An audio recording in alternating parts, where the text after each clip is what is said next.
Je veux pas être de ceux qui seront spectatrices du changement ou du moins de ceux qui vont s'asseoir et plaindre l'Afrique. J'avais la phobie du public, pas parce que je n'aimais pas les gens, pas parce que je ne savais pas m'exprimer, mais simplement parce que j'étais moquée pour mon accent. Je voulais prouver que je pouvais aussi m'exprimer. Je voulais prouver que je pouvais venir de l'Afrique, m'exprimer tout autant que les petits Français, voire même beaucoup mieux que ces personnes. Ce n'est pas parce que vous êtes sincère lorsque vous parlez aux gens que vous dites forcément la vérité.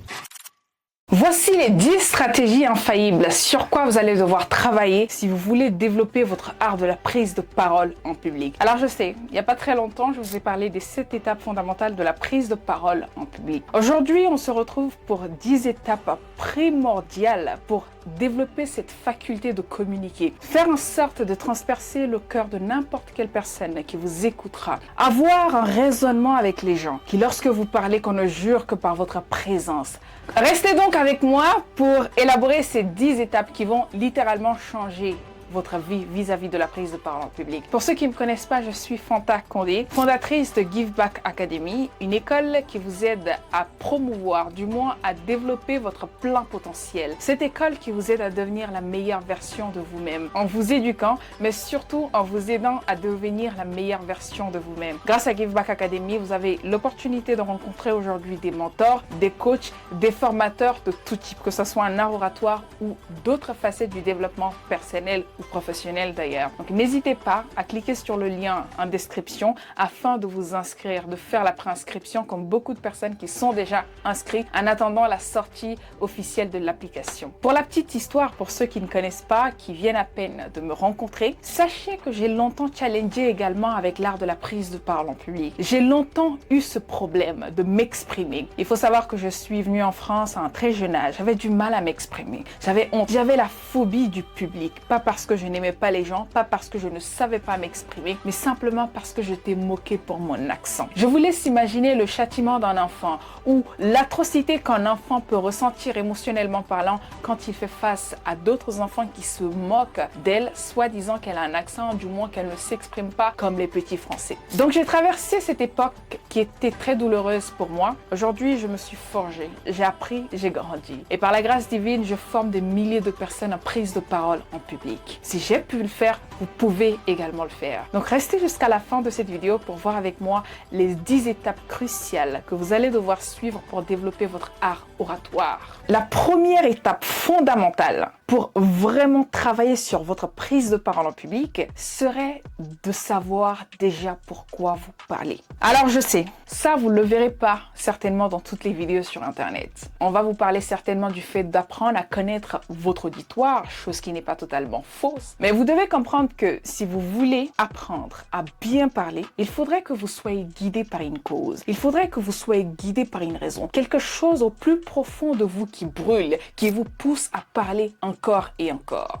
Pour moi, j'avais 2 raisons. La première raison, c'est que je voulais prouver le contraire. Je voulais prouver que je pouvais aussi m'exprimer. Je voulais prouver que je pouvais venir de l'Afrique, m'exprimer tout autant que les petits Français, voire même beaucoup mieux que ces personnes. Bien évidemment que si j'étais arrivée en France à l'âge adulte, je ne me serais pas vraiment prise la tête dans tous ces tralala parce que bien que je sois très fière de ma culture, de mon accent et tout ce qui va avec, il faut savoir aussi que j'étais jeune et que j'étais presque naïve. Je ne comprenais pas vraiment l'enjeu, le pouvoir de son identité. Du coup, la première raison pour moi, c'était de prouver le contraire, de montrer que j'étais où je pouvais devenir ce qu'ils veulent que je sois réellement. Donc, vous devez avoir un pourquoi vous vous exprimez. Vous devez avoir un pourquoi vous vous expliquez. Vous devez avoir un pourquoi vous devez ou vous voulez prendre la parole. C'est super important. La seconde raison pour moi, c'est l'Afrique. Je ne veux pas être de ceux qui seront spectatrices du changement ou du moins de ceux qui vont s'asseoir et plaindre l'Afrique. Je n'ai jamais voulu être de ceux qui vont constamment répéter les problèmes, du moins pointer du doigt ceux qui font mal les choses en Afrique. Je voulais prendre l'initiative moi-même. Je voulais prendre le contrôle. Je voulais me responsabiliser vis-à-vis de l'avenir de l'Afrique. C'est la seconde raison pour laquelle j'ai décidé moi-même de prendre les rênes,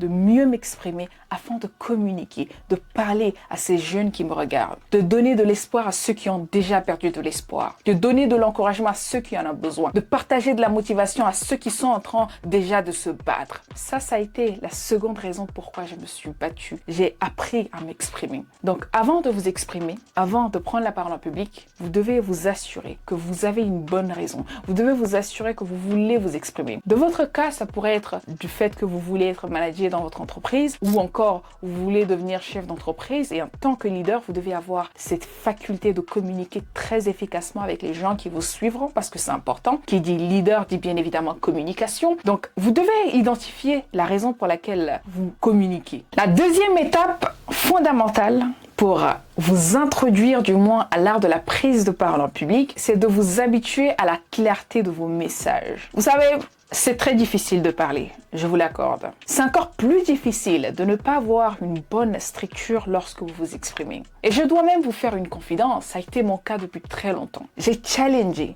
non pas avec l'éloquence, mais j'ai challengé avec le fait de structurer son message. Premièrement, parce que j'avais cette impulsivité quand je m'exprimais. Je partais plus ou moins dans tous les sens. Je voulais donner tellement d'informations dans mon message que ça ne se suivait pas les uns les autres. J'ai également challengé avec ça.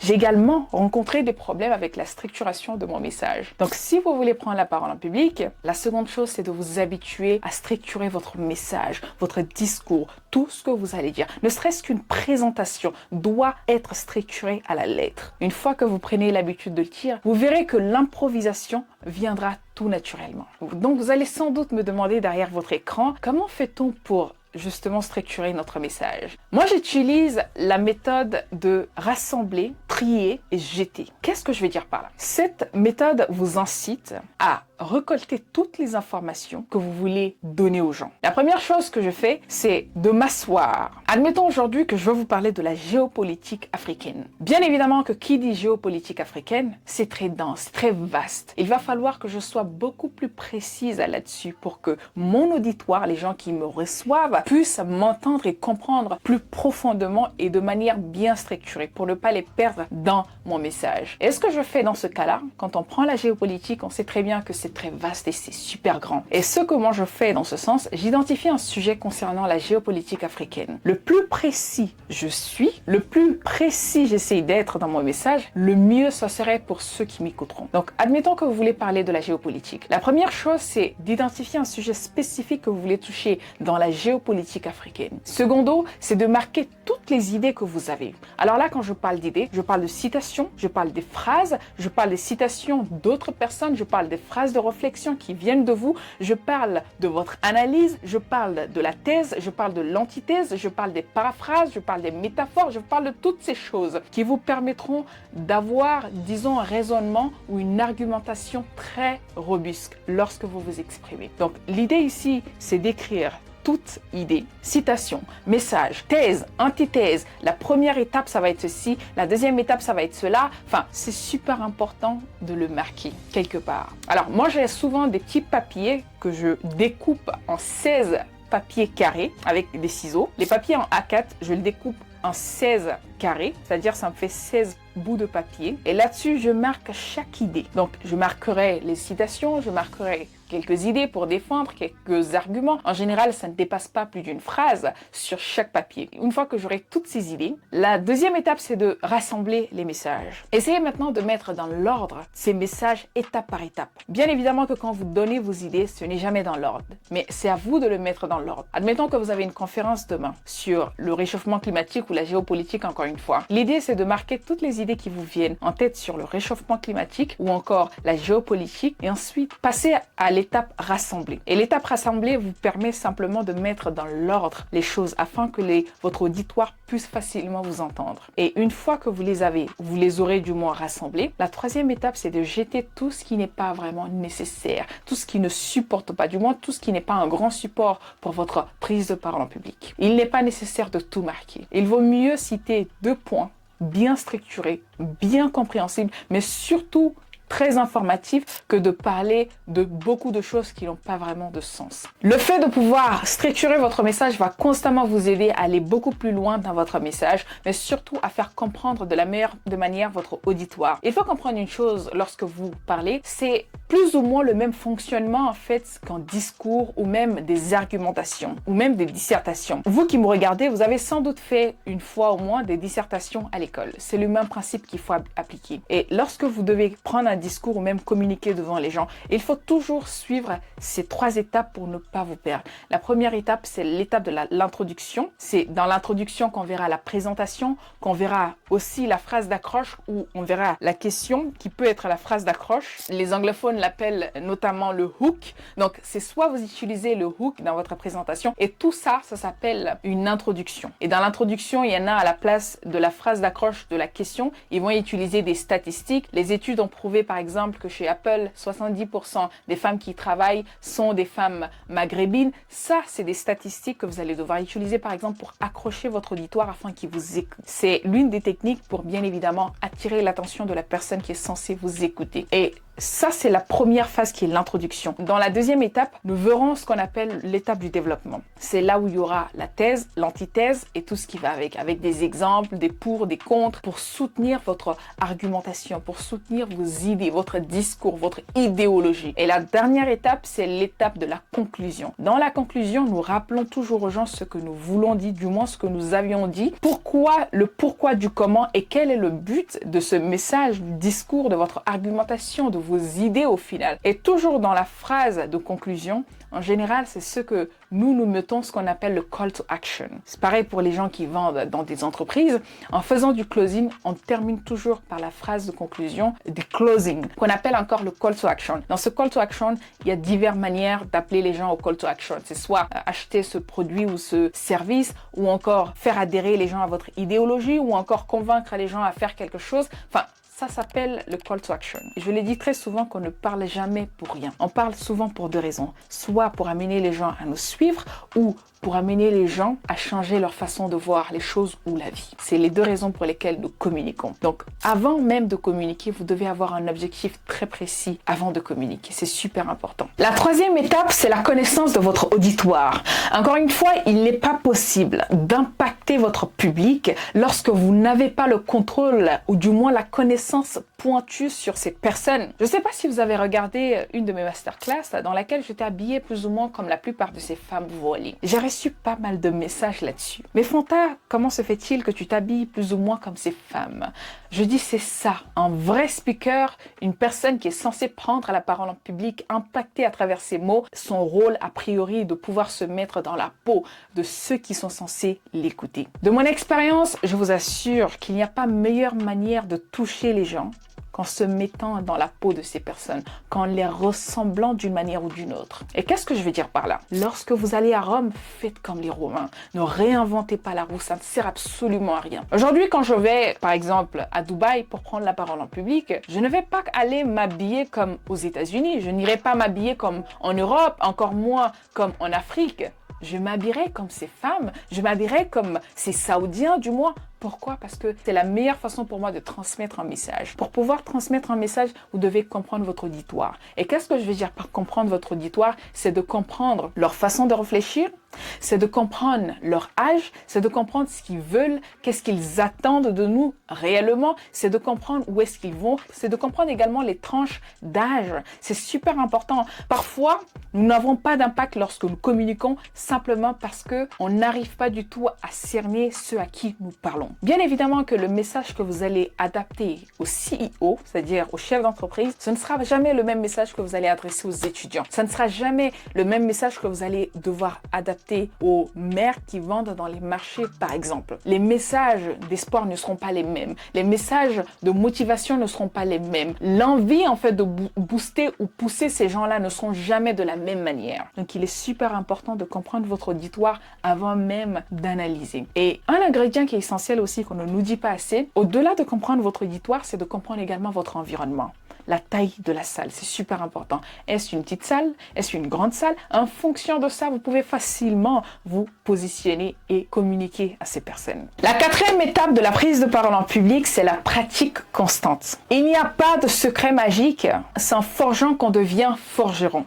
Il n'y a pas de secret magique. Vous voulez bien prendre la parole en public, apprenez à répéter constamment. Apprenez à refaire les mêmes choses. Je ne sais combien de fois j'ai dû réciter un discours devant un miroir. Vous devez apprendre à refaire la même chose afin que vous deveniez meilleur là-dedans. C'est comme toute autre chose dans la vie. Vous ne pouvez pas vouloir aujourd'hui, du jour au lendemain, devenir conférencier ou conférencière internationale si vous n'avez pas de background. Il y a une étude qui a prouvé qu'il faut 10 000 heures pour assimiler une compétence. Pour toute personne. Donc, si vous voulez être expert ou experte dans votre domaine, vous devez déjà commencer à compter vos heures. Et ça commence par la répétition. Un exemple très simple. Moi, je m'enregistrais avec mon téléphone.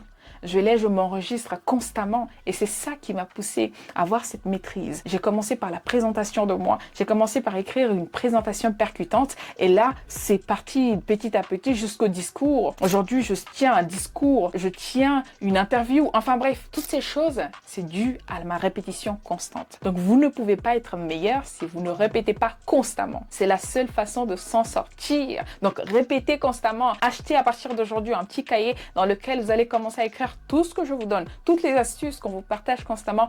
Et n'oubliez pas surtout de nous rejoindre à la GBA, Give Back Academy. Nous aurons le plaisir de vous accompagner afin que vous deveniez excellent dans ce domaine de la prise de parole en public. La cinquième étape pour défoncer cette capacité à parler devant n'importe qui, c'est comment vous vous tenez, votre langage corporel, comment est-ce que vous vous tenez. Aujourd'hui, je suis devant vous, devant la caméra, en train de vous parler. Mais bien évidemment que si je t'ai recroquevillé sur moi-même, en vous parlant de cette manière, oui, en fait, je sais pas trop, mais ouais, on verra quoi.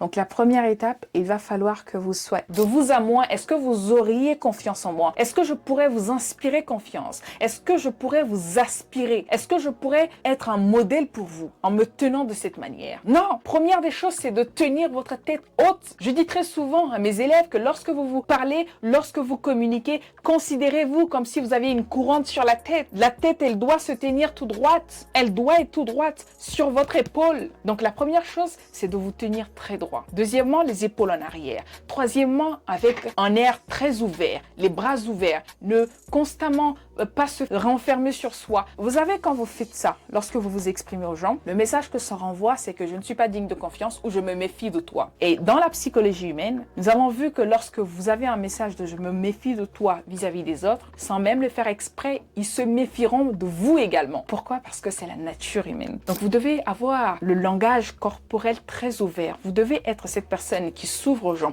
avec un petit sourire. Je dis très souvent que le sourire, ça ne coûte absolument rien, mais ça arrange parfois tout. Ayez ce sourire. Ayez une posture de personne ouverte. Personne confiante. Dégagez cette confiance. Imaginez-vous tenir une couronne sur votre tête. Ainsi, vous aurez toujours la tête haute, les épaules en arrière et les torses bien bombés, sans pour autant tomber dans l'arrogance. Mais sachez vous tenir, parce que la façon de vous tenir conduit aux gens à vous faire confiance ou non. L'étape numéro 6, c'est la gestion de votre temps. Alors, tout à l'heure, je vous parlais du fait que j'avais un problème avec la structuration de mes messages. Je partais un petit peu dans tous les sens. Pourquoi? Parce que j'étais tellement passionnée que je ne faisais pas attention à celui qui m'écoutait. Et sauf que là, c'était une erreur. Lorsque vous parlez aux gens, ayez cette habitude également de vous mettre à la place des gens. Ne soyez pas constamment dans votre tête parce que vous voulez l'exprimer, du coup, il faut que ça sorte. Non, ça ne fonctionne pas. Ayez la gentillesse, l'empathie de vous mettre à la place des gens. Et lorsque vous êtes en face des gens, sachez qu'il y a ce qu'on appelle le temps. Et le temps est bien évidemment compté. Vous savez, un secret que je vais vous donner, que j'applique depuis un moment,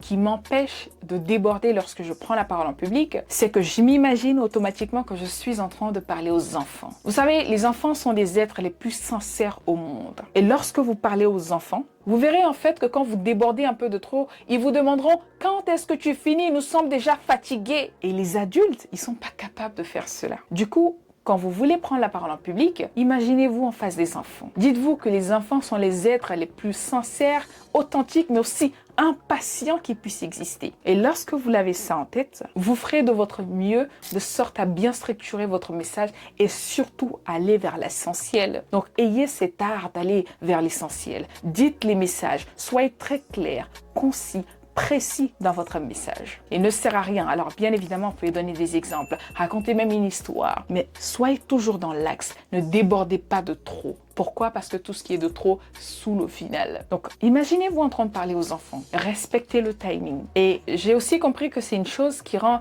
très facilement charismatique lorsque nous avons le pouvoir de contrôler nos mots. On arrive à répondre aux questions avec beaucoup plus de clarté. On soit très bref ou brève dans nos communications. Ça nous rend automatiquement charismatique. Le fait de trop parler, en aucun cas, vous rend meilleur. Donc apprenez à structurer et surtout modérer votre temps et respecter le temps des autres pour ne pas au final que vous les saoulez. La 7e étape pour bien parler en public, je suis persuadée que vous n'allez pas l'entendre très souvent dans les vidéos sur Internet, ce n'est rien d'autre que le fait de savoir que la sincérité n'est pas forcément égale à la vérité. C'est un principe que vous devez avoir. Lorsque vous décidez de parler aux gens, vous devez être doté de bonnes valeurs et principes. Ne parlez pas dans le but de parler. Tous ceux qui ont pris la parole en public jusqu'en 2023, qui ont marqué les esprits, qui sont encore dans la conscience collective même après leur mort, c'est des gens qui s'efforcent de se dire la vérité pour la plupart du temps. Soyez dans la vérité. Ayez, en tant qu'orateur ou actrice, ayez cette faculté également de cultiver de bonnes valeurs et principes. N'en faisez pas qu'à votre tête.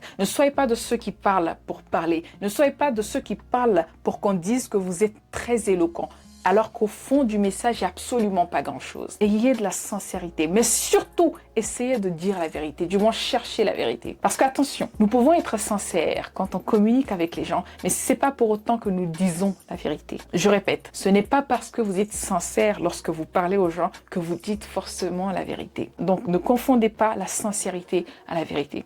Lorsque vous devez parler aux gens, appliquez-vous, recherchez la vérité, allez au plus profond. Ne dites pas les choses pour faire plaisir aux gens, parce que tôt ou tard, ça nous rattrape. Dites aux gens ce qu'ils ont besoin d'entendre, pas ce qu'ils ont envie d'entendre toujours. Alors je sais, c'est une facette de la prise de parole en public qui cause beaucoup de dommages à beaucoup de personnes, notamment des personnes révolutionnaires comme des Martin Luther King ou d'autres personnes qui se battent pour des causes nobles. Mais vous devez savoir que lorsque vous voulez marquer les esprits, vous devez être sur la vérité. Vous n'aurez pas toujours raison, mais efforcez-vous du moins de chercher la vérité. La 8e étape, c'est le contrôle de votre voix, la maîtrise de votre voix. Alors bien évidemment que je vous l'accorde, on ne naît pas avec la voix rock ou la voix douce.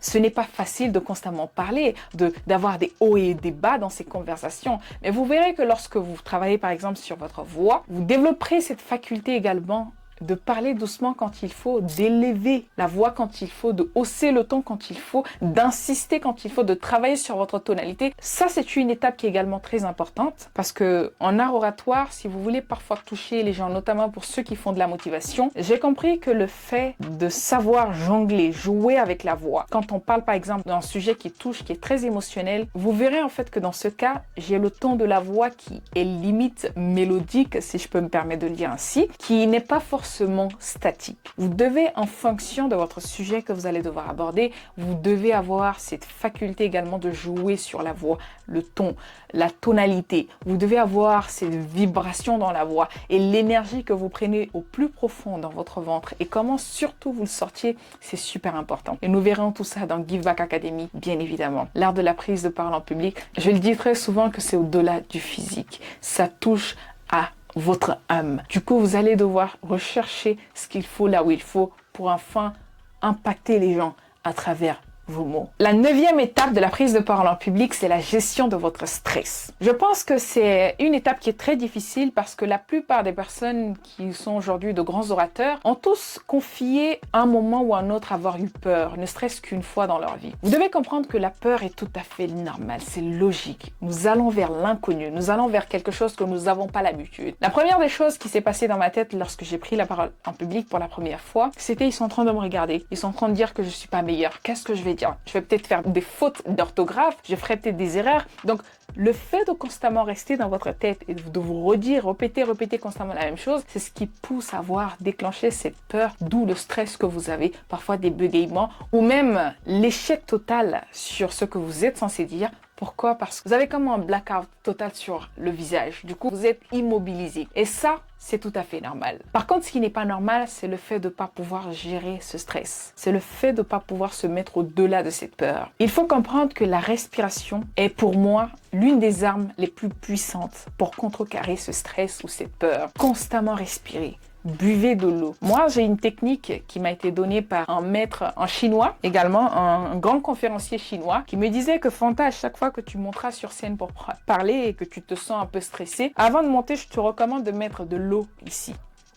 Vous voyez cette partie de la main. Il me demande de mettre un petit peu d'eau ici, de l'eau fraîche, de les frotter et de me concentrer sur cette partie, de respirer profondément. Je respire, j'expire, j'inspire, j'expire, j'inspire, j'expire. Et ça m'a vachement aidé. Et secondo, c'est de changer votre dialogue interne. Qu'est-ce que vous pensez dans votre tête a bien évidemment une emprise sur votre façon d'être, sur votre façon de communiquer. Donc plutôt que de vous dire les gens sont en train de me juger, dites-vous et si tout se passait bien? Et si les gens m'applaudissaient? Je sais que je suis en train de faire quelque chose de meilleur. Je vais pouvoir impacter ces gens. Vous savez, quand vous avez cette voix qui est optimiste et cette voix qui est pessimiste, ce n'est jamais pareil. Donc si vous voulez vaincre la peur de la prise de parole en public, assurez-vous de constamment avoir un dialogue interne très enrichi.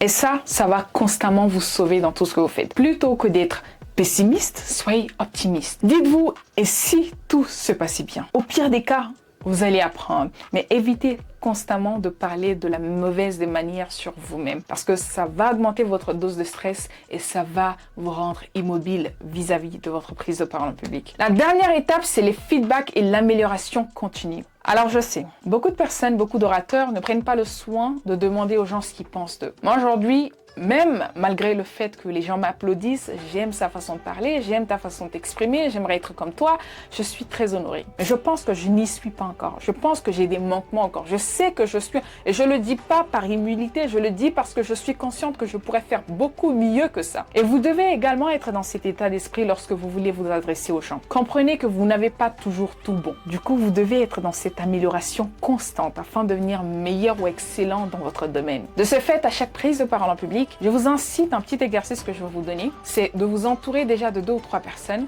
Prenez la parole, exposez un article, parlez d'un sujet qui vous passionne. Ensuite, demandez leur feedback. Qu'est-ce que vous pensez de moi? Qu'est-ce que vous pensez de ma façon de communiquer? Comment est-ce que je me tiens debout? Toutes ces choses contribuent à votre développement personnel. Donc, le fait de demander des gens constamment des feedbacks vous permet non seulement de vous améliorer, mais surtout de devenir la meilleure version de vous-même. N'ayez surtout pas peur de demander, car c'est en demandant qu'on devient meilleur. Mettez votre ego de côté. Nous sommes presque à la fin de cette vidéo. Chères dames et messieurs, merci d'avoir regardé. Merci pour vos compliments. Merci pour tout. N'hésitez surtout pas de vous inscrire à la GBA Academy, l'école qui va automatiquement vous rendre charismatique, celle qui vous permettra de prendre la parole beaucoup mieux que moi d'ailleurs si vous le souhaitez. Tout dépendra de vous et de l'investissement que vous êtes prêt à faire sur vous aujourd'hui. Donc nous sommes là pour vous. Nous sommes là pour accompagner vos enfants à s'introduire dès le bas âge au business, à la prise de parole en public afin qu'ils puissent devenir